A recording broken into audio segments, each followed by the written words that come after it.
এই যে আমাদের ছাত্র আমাদের শহীদরা প্রায় 1400+, এরা আমাদের গর্ব। এরা না হলে আজকে এখানে আমি কথা বলতে পারতাম না, আমার বন্ধুরা আমার সাথে আসতো না, আপনারা আসতেন না। এটাকে সম্মান রক্ষা করতে হবে, বইয়ের পাঠায় মাদ্রাসার পুস্তকে এগুলোর নাম লেখা থাকতে হবে, আর এদের সাথে জড়িত তাদের আইনে আনতে হবে। বিচার শুরু হয়েছে।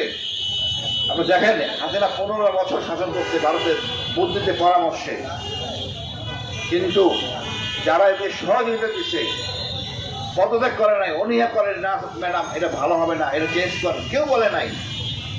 এই সুশীলদেরকে আসলে আইনে আনা উচিত। বিচার শুরু হয়েছে, আমরা ন্যায় বিচার পাবো। এই দেশে ফ্যাসিস্টের কোনো জায়গা হবে না। আমি মনে করি আমরা ঐক্য নিয়ে থাকবো, আগামী দিনগুলো আমরা প্রতিবাদ করেই যাব, এবং আমরা শক্তিশালী সশস্ত্র বাহিনী করবো, এবং সকল সেনা দেশের সকল সদস্যের জন্য প্রশিক্ষণ হবে বাধ্যতামূলক। আপনার যত চাকরি বলেন, যাই কিছু বলেন, একটা প্রশিক্ষণ থাকতে হবে, সামরিক প্রশিক্ষণ 1 মাসে, যা হবে চাকরির জন্য একটা অগ্রণী ভূমিকা রাখবে। সেটা আমরা মনে করি আমাদের ইউনিভার্সিটি, স্কুল, কলেজ, এখানে কোনো সন্ত্রাস চলবে না, চাঁদাবাজি চলবে না, হাতিয়ারের ঝঞ্ঝানি চলবে না।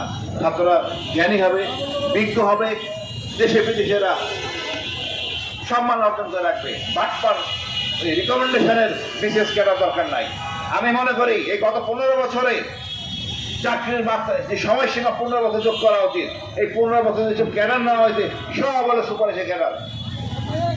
বিশেষ ক্যাডারে 15 বছর যোগ করতে হবে। 15 বছরে ভালো লোক, ভালো ছাত্র চান্স পায় নাই। শিক্ষা হবে মানদণ্ড, কোনো বৈষম্য থাকবে না, পাহাড়েও বৈষম্য থাকবে না, সমতলে বৈষম্য থাকবে না, এখানে সেটেলারও থাকবে না, আর ওই আদিবাসীও থাকবে না। সবাই আমরা সমান বাংলাদেশি, গর্বের সহিত বসবাস করব, সমমর্যাদা এবং অধিকার, সম অধিকারের ভিত্তিতে। বাংলাদেশ দীর্ঘজীবী হোক।